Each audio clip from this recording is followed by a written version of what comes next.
இன்றே டவுன்லோட் செய்து உங்கள் ஃபேவரட் ஷோக்களை என்ஜாய் பண்ணுங்க. இவங்களுக்கும் அந்த பணத்தை வச்சுட்டு போனவங்களுக்கும் ஏதோ சம்பந்தம் இருக்கு.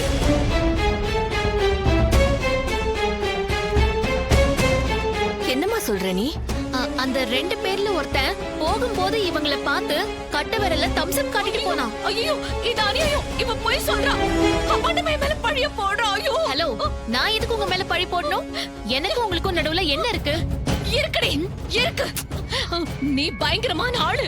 அண்ணி அம்மா கோவில்ல வச்சு இவளுக்கும் எனக்கும் சின்ன பிரச்சனை. நான் இவளை திட்டிட்டேன். அதை இவன் மனசுல வச்சுக்கிட்டு அப்பாண்டு மேல பழிய போடுறா. சரி டென்ஷன் ஆகாத சிந்தாமணி. அண்ணி நல்லா கேட்டுக்கோங்க. பானுமதிக்கும் எனக்கும் ஆகவே ஆகாது. உங்களை மாதிரி எனக்கும் உங்களை பிடிக்கவே பிடிக்காது. நான் அதுக்கு நம்ம குடும்பத்தை அசிங்கப்படுத்தணும். இவ எதையோ பார்த்துட்டு வளர்றா. நீ வளர்றா. ஹலோ, அவன் உங்களை பார்த்து தம்சப் காட்டினது உண்மை. அவன் கூட வந்தவனுக்கு காட்டிருப்பான். என்ன பார்த்து காட்டினா நீ அடிச்சு விடுறியா? சிந்தாமணி சிந்தாமணி எல்லாரும் கொஞ்சம் அமைதியா இருங்க. சிந்தாமணி, அந்த பொண்ணு இன்னைக்குதான் நம்ம வீட்டுக்கு வந்திருக்கா. அவ பார்த்தத சொன்னா அவ்வளவுதான்.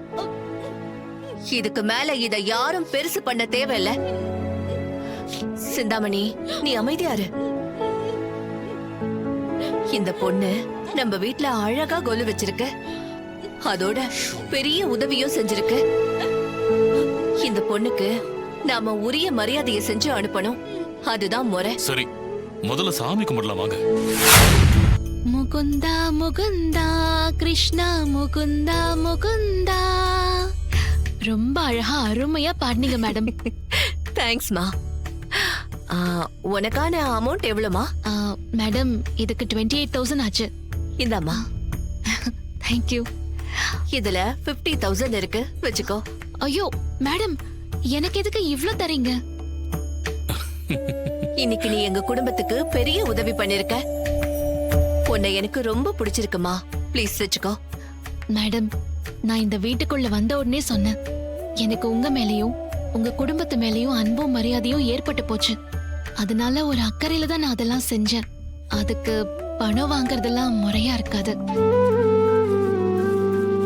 என் வேலைக்கான அமௌண்ட் வெறும் 28,000 தான். நான் அதை மட்டும் எடுத்துக்கிறேன். இந்தாங்க. தேங்க்ஸ். நீ ரொம்ப வித்தியாசமான அருமையான பொண்ணுமா. எனக்கு உன்னை சந்திச்சது ரொம்ப சந்தோஷமா இருக்கு. சரி, ரொம்ப தேங்க்ஸ் மேடம். நான் வரேம்மா. சாப்பிட்டுட்டு போமா. இல்லம்மா பரவாயில்ல, எனக்கு நேரமாச்சு, கிளம்புறேன். வரேன். நீங்க எல்லாரும் இருந்து சாப்பிட்டுட்டு தான் போங்க. ஆமா, எல்லாரும் சாப்பிட்டு சரிங்க, வரேங்கம்மா.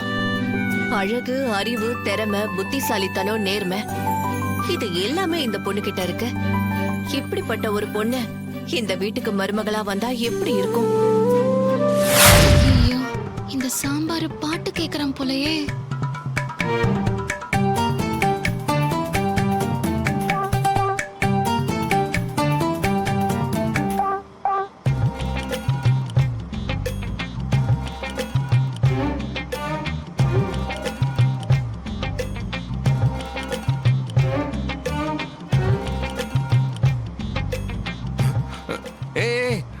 ஏசி கரெக்டா தானே இருக்கு. எதுக்கு இன்க்ரீஸ் பண்ற? எனக்கு பத்தல, இன்னும் கூலிங் வேணும். அடேங்க அப்பா, என்னமோ காஷ்மீர்ல போறதா அங்கேயே வாழ்ற மாதிரி சீன் போடுறேன்.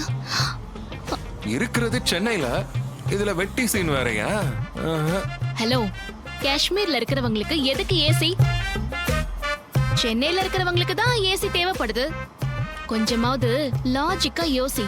உன்னை பார்த்தா காருக்கு உனக்கு சம்பந்தமே இல்லாத மாதிரி தெரியுது. ஏன் உன்னை பார்த்தா கூட தான் மாடர்ன் ட்ரெஸ் போட்ட கார் மெக்கானிக் மாதிரி தெரியுது. என்ன லுக்? நான் ஒன்னு கேட்டா நீ ஒன்னு சொல்ற. நீ பணக்கார வீட்டு பையன், நான் மிடில் கிளாஸ்.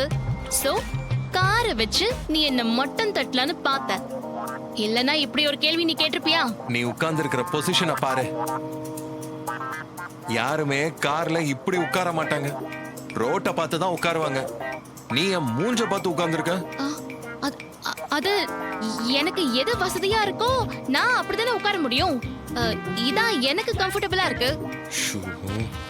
நீ டிரைவரா லட்சணமா வண்டிய மட்டும் ஓட்டு. ஆ? ஏய், என்னது டிரைவரா? ஆமா, வண்டிய டிரைவ் பண்றவங்கள டிரைவர்னு சொல்லாம டாக்டர் நான் சொல்ல முடியும். நீங்க ஜாதக பொருத்தம் சரியா இருக்கிற மாதிரி அக்கா தங்கச்சியா பாருங்க. என்ன சங்கரன் யோசிக்கிறீங்க? இல்ல நீ ஒரு ஜாதகத்துக்கே சரியா பொண்ணு கிடைக்காம ஒரு வருஷமா அலைஞ்சிட்டு இருக்காரு. இதுல அக்கா தங்கச்சி ஜாதகம் எல்லா பொருத்தமும் எப்படி கரெக்டா இருக்கும்னு யோசிக்கிறாரு போல இருக்கு. கரெக்ட், அதேதான். முடியாதுன்னா முடியாதுன்னு சொல்லிட்டு போயிடுங்க, யோசிக்காது. இல்ல சிந்தாமணி, முடியும் அமையும். எனக்கு சுவாமி சொன்னதுல இருந்து மனசுக்கு சந்தோஷமா இருக்கு. இளைய மகன் ஜாதகத்தை வச்சு அக்கா தங்கச்சியா பாருங்கன்னு சொன்னாரு. அவர் வார்த்தைய நான் நம்புறேன். கண்டிப்பா அமையும்னு எனக்கு நம்பிக்கை இருக்கு. கண்டிப்பா அமையாது, எனக்கு நம்பிக்கை இருக்கு. சுபத்ரம்மா, நீங்க சொல்றது சரிதான். சுவாமிகள் ஒரு மகான், காரணம் இல்லாம எதுவும் சொல்ல மாட்டாரு. நான் உடனடியா தேட ஆரம்பிக்கிறேன். ஆனா ஒரே ஒரு விஷயத்த சொல்லிடுறேன். என்ன சொல்லுங்க. அக்கா தங்கச்சியா இருந்தாலும் அவங்க ஜாதகம் நம்ம பசங்களுக்கு சரியா பொருந்தணும். இந்த ரெண்டு மட்டும் தான் கணக்குல வச்சுக்கணும். மத்தபடி இந்த சொத்து சுகம் அந்தஸ்து இதையெல்லாம் தேடினா அமையிறது ரொம்ப கஷ்டம். நீங்க சொல்றது கரெக்ட் சங்கரன், நானும் அதை ஒத்துக்கிறேன். வசதி வாய்ப்பு இதெல்லாம் எதுவும் வேணாம், ஜாதக பொருத்தம் மட்டும் சரியா இருக்கணும். பொண்ணு பார்க்க லட்சணமா இருக்கணும், அது போதும்.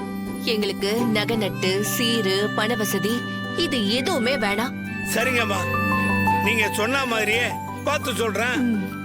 ஆ, நீங்க சொல்ற மாதிரி நடந்தா எனக்கு டபுள் சந்தோஷம் தானே. வரமா. சார், சாக்லேட் சாப்பிட்டீங்கன்னா சரியாயிடும். இந்தாங்க சாப்பிடுங்க. அம்மா, அவருக்கே சுகர் இருக்குன்றாரு, எதுக்கு சாக்லேட் குடுக்குறீங்க? டயாபெட்டிஸ் இருக்கிறவங்க மாத்திரை போட்டுட்டு கரெக்ட் டைமுக்கு சாப்பிடாம இருந்தாங்கன்னா சுகர் லோ ஆகி இந்த மாதிரி மயக்கம் வந்துரும். இந்த டைம்ல ஏதாவது சாக்லேட்டோ இல்ல ஸ்வீட்டோ சாப்பிட கொடுத்தா அவங்க நார்மல் ஆயிடுவாங்க. அப்படியா? சரிம்மா. சார், இப்போ பரவாயில்லையா சார்? நல்லா இருக்கம்மா, சரியாயிடுச்சு. சரிங்க சார், வாங்க எந்திரிச்சுக்கோங்க. நான் வர்றப்போ ரெண்டு பொண்ணுங்களை பார்த்தேனே. அது என் பொண்ணு இல்ல, என் ஓரவத்தியோட பொண்ணு. அவளுக்கெல்லாம் இப்ப கல்யாணம் பண்ற ஐடியா எனக்கு இல்ல. Sir, sir. ஏமா, நீ ருக்மணியோட?